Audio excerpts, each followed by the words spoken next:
Have you ever tried to stand between two people arguing and say, "Come on, for the sake of world peace"?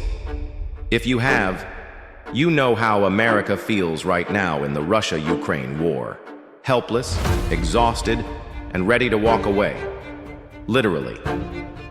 When President Trump was asked about Secretary of State Marco Rubio's statement that the U.S. had only a few days to end the war, he responded not with strategy, but with attitude.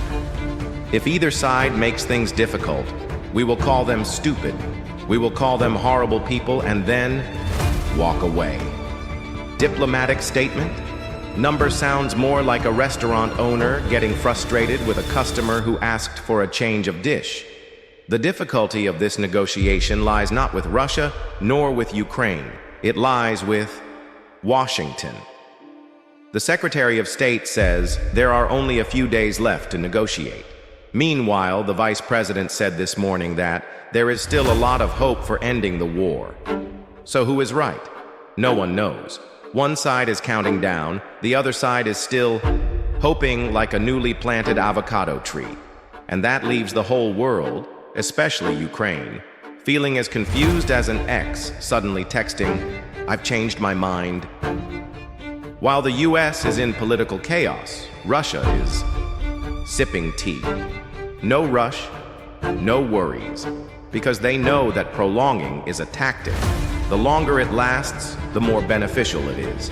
Putin doesn't need a quick victory, he just needs the US to lose patience. And in fact, he's doing it very well. An American military expert said, Russia only understands one language: strength. If there is no increased arms aid, no no-fly zone, they will continue to ignore calls for peace. But the Trump administration has not made any concrete moves. The carrots have been given. The sticks are still in storage. The most dangerous thing is that the US is losing its position. If it withdraws from the negotiating table, Europe may step in.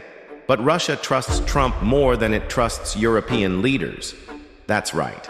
People think the West is a unified bloc. But in reality, Russia sees the US, under Trump, as an interesting, predictable, easy-to-play party. If it misses this opportunity, the US will not only lose points in the eyes of Ukraine, but also lose its diplomatic card with its own opponent. Zelensky is now not only concerned with fighting Russia, but also guessing what the US is thinking. He even criticized the US negotiator, Steve Witkoff, saying that he sounds exactly like a Russian. Then, in a recent meeting in the Oval Office, the Ukrainian president and the US vice president got into a heated argument. This is no longer a negotiation. This is a political reality TV episode where each side tries to play the lead role, but no one reads the same script. Do you think that peace negotiations between countries are the business of people with PhDs in international relations, sitting in closed rooms, saying great and humane things? Number. In reality, it is more like a giant real estate deal, where each side is selling its patience for the highest price. America, under Trump, no longer uses the word peace as an ideal. It uses it as an option in a contract, an add-on if both sides sign. And if the customers, in this case Ukraine and Russia, do not close the deal on time, sorry, the sale has expired. Please come back in 4 years. Let's look back a bit. In 1973, the US pulled out of Vietnam with the promise of continued financial support. You know what happened next. Or in 1991, when the US did not intervene deeply in the Yugoslav Civil War, the people of Bosnia suffered years of bloody war. The lesson? When the US withdraws, the power vacuum is filled, not with peace, but with chaos. If the US really moves on, Ukraine will no longer be a focus. It will be a case study in international politics textbooks, the section on failure due to lack of follow-up. Some analysts say the US is testing the cost-benefit equation. If negotiations don't work, why continue to invest in a never-ending war? But the problem is, they haven't clearly announced a plan B. They say they will move on, but where to? Is it lifting sanctions on Russia, or going back to the gas business as if nothing had happened? Or Starting another war somewhere else, where there are more TV viewers? No one knows. And that's why Ukraine is as nervous as someone waiting for their university entrance exam results. Imagine Ukraine as a chess player who lost his queen early on.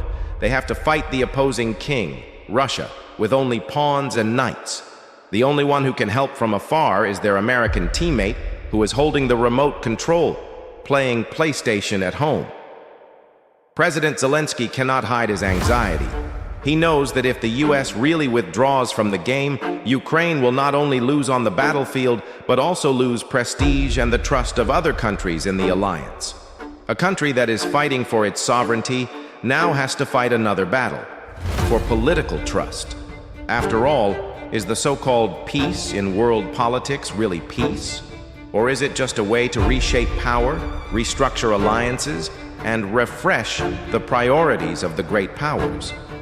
The people of Ukraine are hoping for a humane end. But world leaders, especially the United States, are asking, what will we gain if we stop now? That is not a question of peace. It is a question of investment.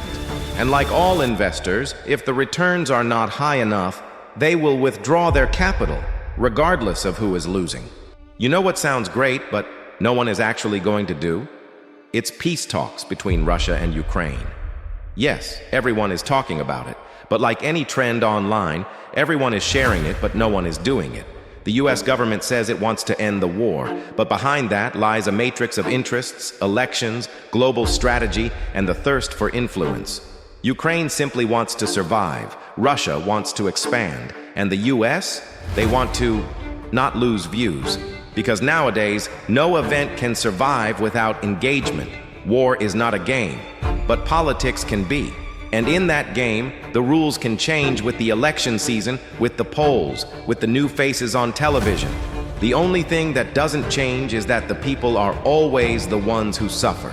Ukrainians are bleeding for their country, but they are also being weighed against the great powers as a bargaining chip. And when the card holder says, "We will withdraw if we don't see results in a few days," the lesson is clear. Never believe you are an ally, when in fact you are just a sideline in a strategic contract. So the question remains, if peace is not a priority, what is? Is the modern world redefining everything from freedom to justice? And if we, the news viewers, sit back and watch as if we were scrolling through TikTok, are we complicit in that indifference? Because somewhere between Kiev and Moscow, there is probably a child asking his mother, "Why don't they stop shooting, Mom?" And the answer is probably somewhere in the tweets of a politician running ads for the next election. So, peace doesn't come from words, it comes from actions, and real actions, not just for highlight reels. In a world where information can be recycled like memes, peace, if not redefined, is just a content marketing campaign. And if one day you hear a head of state say, "We are withdrawing from the negotiations because the other side is not enthusiastic enough," you have the right to ask, "Huh?